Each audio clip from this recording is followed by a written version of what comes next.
Hi, this is Anthony from Behind the Scenes, and I have with me Mayumi Yoshida, director, producer, and star of, and writer. and writer, I'm sorry, That's okay. Of Akashi. Akashi.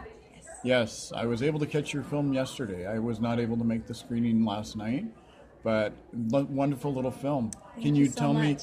Can you tell me some history of the film? Yes, it's based on a true story between me and my grandmother. Yes. And it was originally a play for Vancouver Fringe Festival back in 2016. Oh, okay. And then the opportunity for Tell a Story Hive's female director digital shorts competition came Okay, up. yeah. And so I'm mainly an actor, but because it's sort of a female director, I was like, oh, maybe. And some other film peers messaged me and said, hey, you should apply for this. Right. So I made the pitch video, and then we got the funding to make the film. So that is how this film was made. We got into Story Hive, and then eventually we won the grand prize in BC for Yeah, the I Story saw Hive. that. Yeah. Congratulations Thank on you. that. Thank you very much. And then after that, it's just been going into festivals, and we won NBC Universal Short Film Festival's Best Outstanding Writer Award over Wow. there. Yeah, it was crazy. Congrats on that, too. Thank you. I got a manager and a agent down in LA now since then. Yes. With hookups from NBC Universal and yeah, and of course I'm still acting. Yes. And yeah, just that's kind of like the history so far for Akashi. Okay. But your connections now that you have with the NBC and Universal Yeah. are very widespread across the globe. It has been. It's kind Has that opened other doors for you in terms of future projects? Oh, definitely. I mean, my agents are and my manager down there they're very and here. Yeah. Very excited that I won the award, and I'm in the middle of in the process of making the feature version of Akashi, the short film, so that because I have the play from the Fringe Festival, which is sort of the longer version of Yes. Akashi. So I'm now turning that into a feature script, and then hopefully we can make that happen in the Are you next going to couple of have that years. many hats in the feature film? Are you hoping to have that many? Hopefully I can get a producer so I don't have Yeah. to wear the producer hat, because I think that was the hardest hat to wear alongside writing, directing, and acting. Because it's the one that's not as creative. It's a lot of logistics and Yes. fighting that side of the brain, and then trying The artistic to be side of it.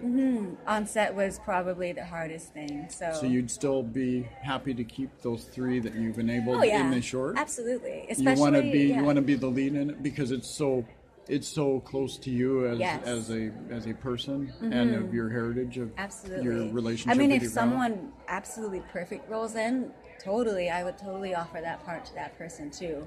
I'm open to that, but it is a personal story between me and my grandmother, so I think I kind of know inside out I mean, that's probably why I wrote it too. Right. But actually, And why you wanted so many hats in it, so you can make sure that it was done in the way that you had initially seen it. Because a lot of and not slamming any producers or production companies, but a lot of times they will try and tweak it a little to make Right. it not so unique of a story, more what a fairy tale. if it becomes a feature, then it might be a thing that I That need might be to something.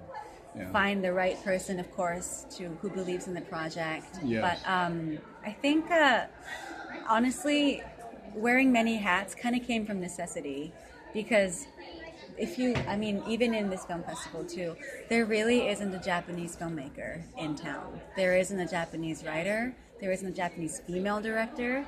There isn't a lot of Japanese actors either. So it really came from necessity. Even in the diverse community that is Vancouver, there's not really. Not really, no. Because It's they have not. the Asian Film Festival, They do, but and not a they lot have of the Japanese golden- people. and they have the Golden Panda is Chinese, so that's not. Yeah, so that doesn't really. The Korean Chinese community is strong in the filmmaking world here in Vancouver, Yeah. but It's mostly Japanese behind- not so much. Yeah. So I had a hard time finding through because I wanted, but and this is something that like I would love to pass on to any creators who are, you know, diverse and very unique. It's a conscious effort to find the right person for the project, especially if you're a person of color or women or transgender, like, you know, it is, you really need to dig in, but they are there. And because I was able to help my cinematographer knew a focus puller who is a Japanese woman. And focus pulling is so crucial because you need to know what the actor is feeling, and the 90%, as you know, 90% of the script is Japanese. Yes. So it would be very hard for someone who doesn't understand Japanese to focus pull.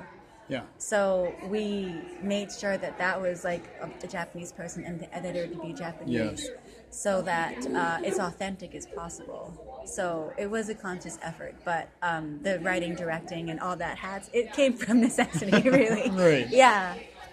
So, for any of the listeners out there who have not had the privilege, like I did yesterday, to see the film, can you give a brief synopsis of what the story is about for people? To give a guidance of an understanding of what the film is essentially about? I am so bad at this. I'm so bad at giving synopsis. I should be good at it by now. It's been a year. I should be good at this. But it's always hard. But so if you don't understand, I'm so sorry.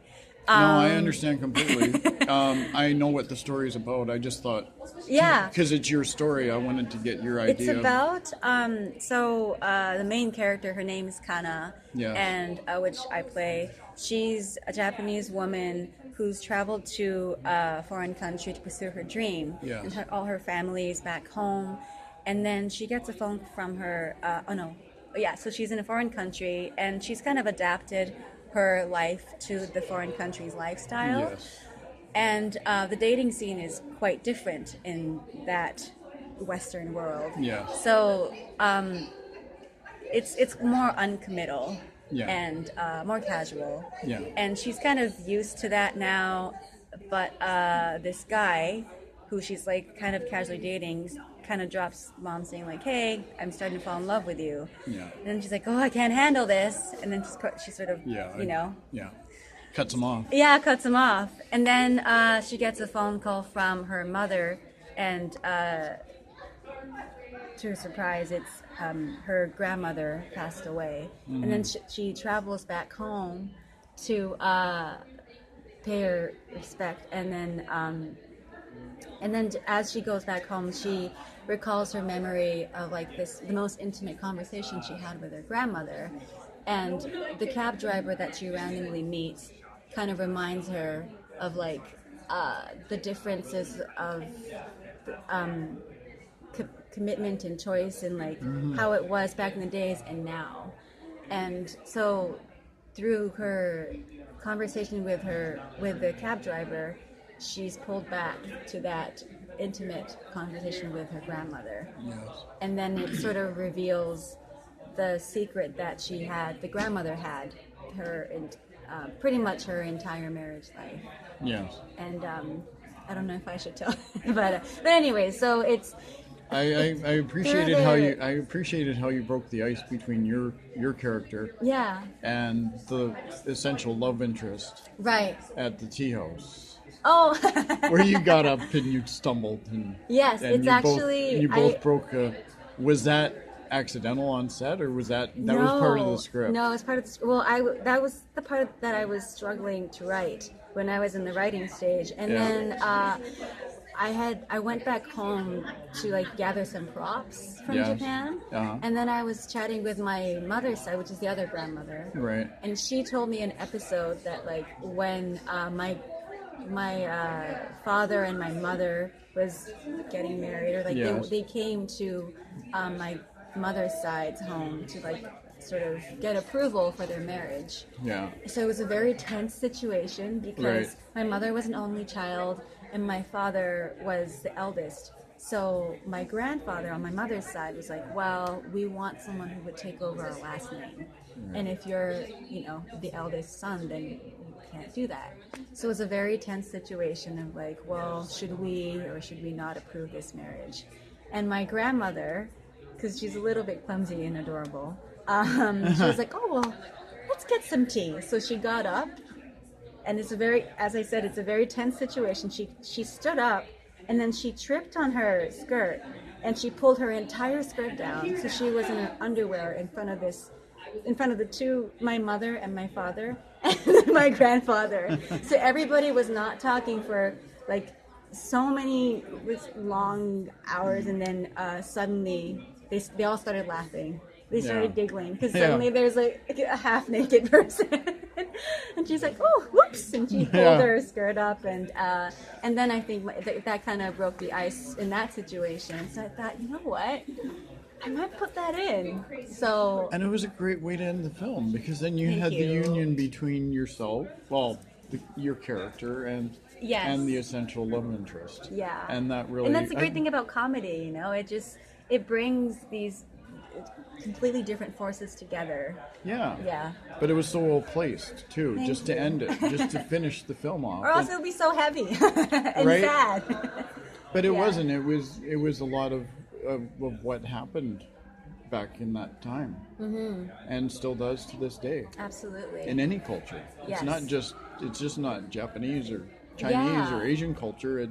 It happens in so many different cultures. And I realized after making this film that, to me, because it was a personal story, that I didn't think of it so much, but after making it and then touring it to different festivals, I'm noticing more and more that it's actually universal, and then in different cultures, so many people from that generation has experienced that, and so many people from like New York and LA, and the people who don't look like me would come up to me and say, "Oh, my grandmother went through the exact same thing," or like my grandparents or my mother, and I'm like, "Wow, this is incredible." So you're reaching a lot of people without you even without you knowing. Yeah, which is so that's it's the very great thing moving about for me too. Yeah, I bet. Yeah. To know that you've shared something, it's like hearing a song and people reaching out to the songwriting in some sort of way. So it's essential, and that's what the arts do. Yes. When they're done well.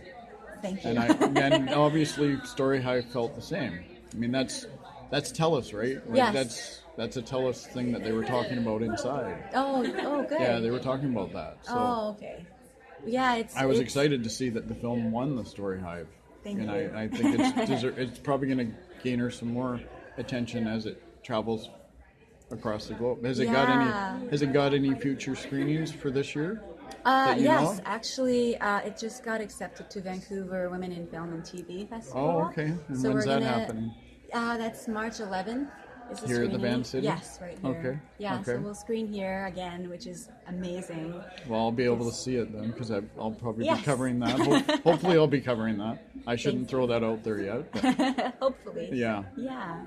So that's sort of, we have another screen. We actually screened yesterday in LA, which obviously we couldn't make it.